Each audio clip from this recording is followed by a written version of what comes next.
Salut à tous, j'espère que vous vous portez bien. Et oui, c'est moi. Live like a soldier. En fait, ça fait longtemps, environ près de 200 et poussières de jours que nous n'avons pas posté de vidéo. Énormément de temps se sont écoulés, l'espace dans lequel on n'a vraiment pas posté de vidéo. Et bien sûr, je tiens ici à m'excuser parce que beaucoup de personnes me suivent et nous produisons du contenu depuis près de 4 à 5 ans aujourd'hui. Et partir comme ça sans dire bye ou bien dire ok, je ne vais plus produire des vidéos, vraiment, c'est pas professionnel.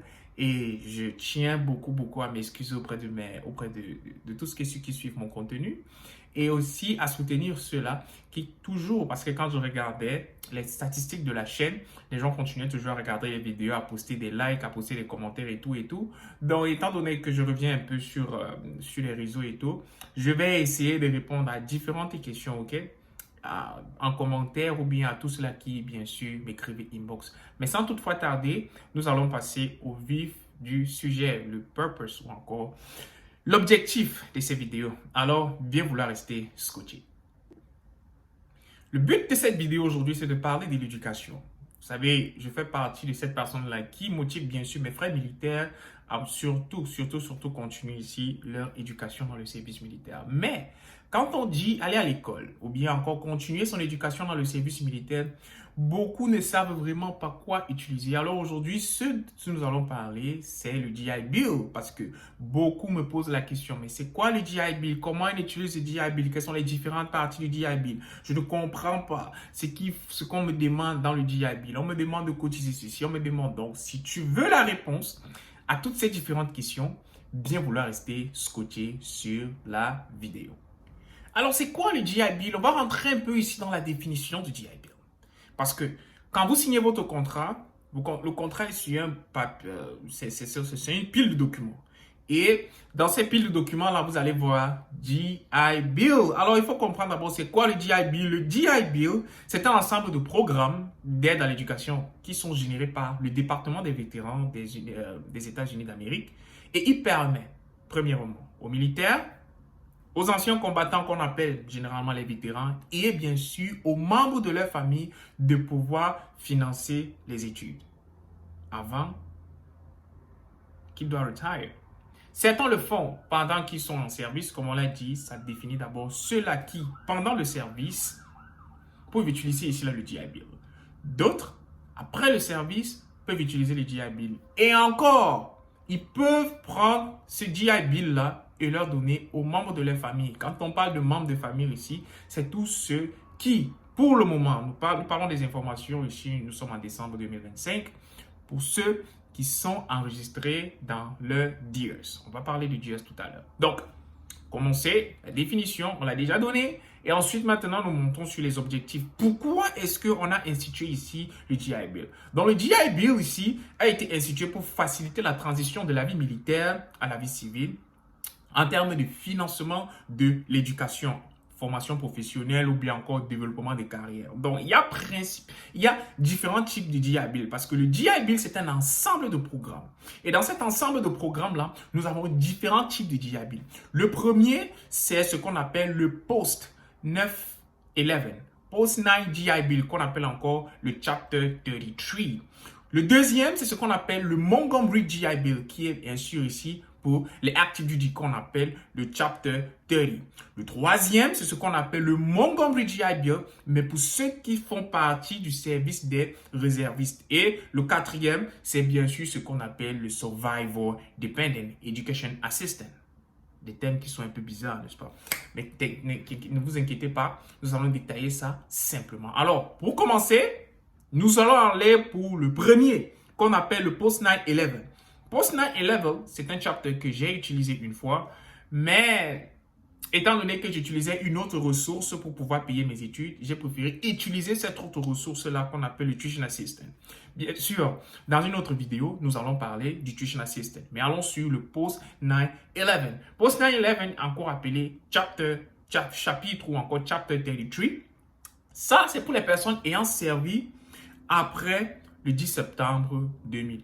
Donc, nous savons tous ce qui s'est passé pendant le 10 septembre 2001. Donc, ici, ça prend en charge quoi? Les frais de scolarité jusqu'au montant complet des universités, ce qu'on appelle généralement le in-state. Ça prend ici une allocation mensuelle, c'est-à-dire le gouvernement va vous transférer, ou encore le département des vétérans va vous transférer un certain montant dans votre compte bancaire. Ne paye pas directement l'école, mais ça transfère quoi? Un argent dans votre compte bancaire parce que vous partez à l'école. Donc, quand il vous donne le chapter 33 pour le post 9-11, ça ne part pas directement pour payer l'école. Ça vous aide ici. Donc, il vous transfère ça dans votre banque. Vous pouvez utiliser ça comme vous voulez. Vous pouvez utiliser ça soit pour payer les livres ou bien pour votre transport et tout quand vous allez à l'école. Ça, c'est pour le post 9-11 GI Bill. Pour ceux-là, bien sûr, qui ont servi après le 10 septembre 2001. Ensuite, maintenant, nous avons le deuxième élément qui est le Montgomery GI Bill Active Duty,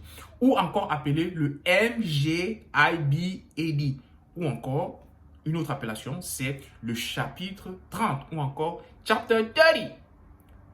Premier, c'était le Chapter 33. Le deuxième, c'est le Chapter 30. Maintenant, pour le Chapter 30, c'est pour les militaires Active Duty ayant cotisé au programme. Je tiens à préciser ça.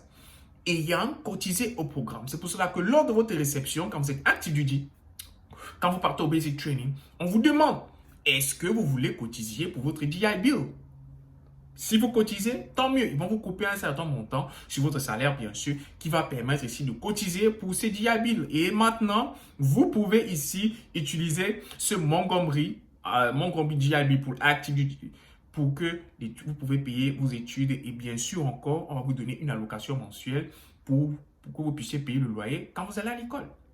Donc, le premier, vous servez, si vous avez servi le 10 septembre, après l'attentat du 10 septembre 2001, le deuxième, vous devez cotiser, mais c'est spécialement pour les Active Duty. Le troisième maintenant, c'est pour les réserves, encore appelé Montgomery GI Bill Selective Reserve, ou encore le chapitre 1606. C'est très important.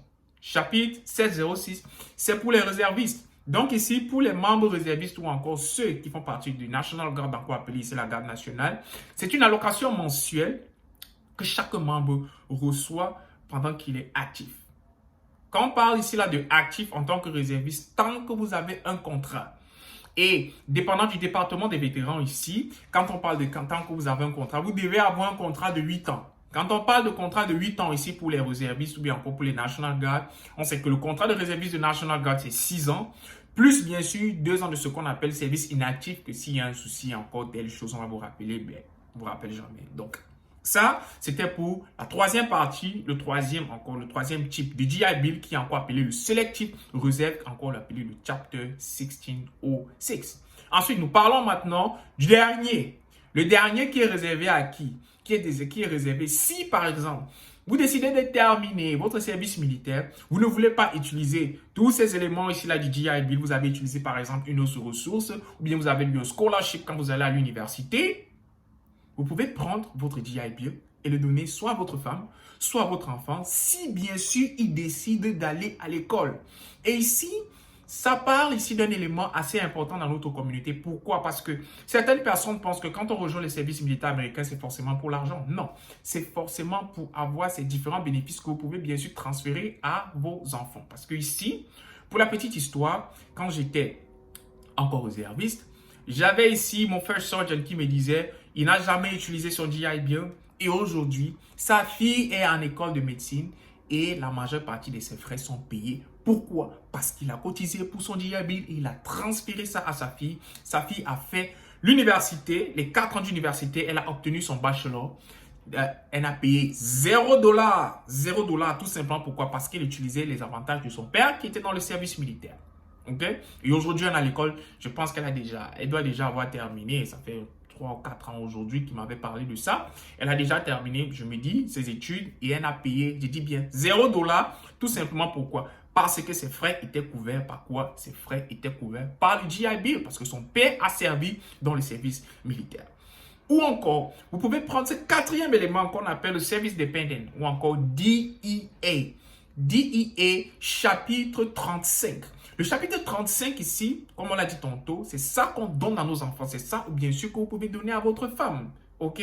Donc, si votre femme, pardon, si votre femme décide, par exemple, de retourner à l'école, d'aller à l'école, elle peut utiliser ce chapitre-là pour pouvoir aller à l'école et bénéficier du même montant de tous les avantages dont elle aura, elle doit bien sûr avoir pour pouvoir aller à l'école. Donc, il est très important pour vous qui soyez dans le service militaire de connaître ici comment est-ce qu'on utilise ces différents bénéfices. Donc, ici, nous avons juste expliqué simplement à la base, c'est quoi le GI Bill. Donc, si tu veux savoir les différents détails du GI Bill, nous allons produire des vidéos sur chaque GI Bill. Nous avons cité 4. Nous avons essayé de détailler ici. Mais si tu veux savoir exactement ce que c'est que chaque détail du GI Bill, nous allons le produire, bien sûr, dans différentes vidéos, une série de 4 vidéos qui va bien sûr vous dire comment utiliser le GI Bill, comment utiliser ce type de GI Bill, pourquoi l'utiliser, quand il faut l'utiliser. Parce que même moi qui suis dans le service militaire aujourd'hui, je n'utilise pas mon GI Bill pour aller à l'école. Pourquoi? Parce que, comme on le dit toujours, il faut connaître le système pour pouvoir avancer. Donc, dans la série de ces différentes vidéos, nous allons bien sûr expliquer les 4 éléments du GI Bill. Donc, si vous voulez savoir ces différents éléments du GI Bill, mettez en commentaire le type de GI Bill que vous aimeriez qu'on explique dans la première vidéo et nous allons enchaîner. Alors, merci d'avoir regardé la vidéo. Nous nous revoyons bien sûr pour nos prochaines échéances. Ah, ciao, ciao la famille. Bye bye.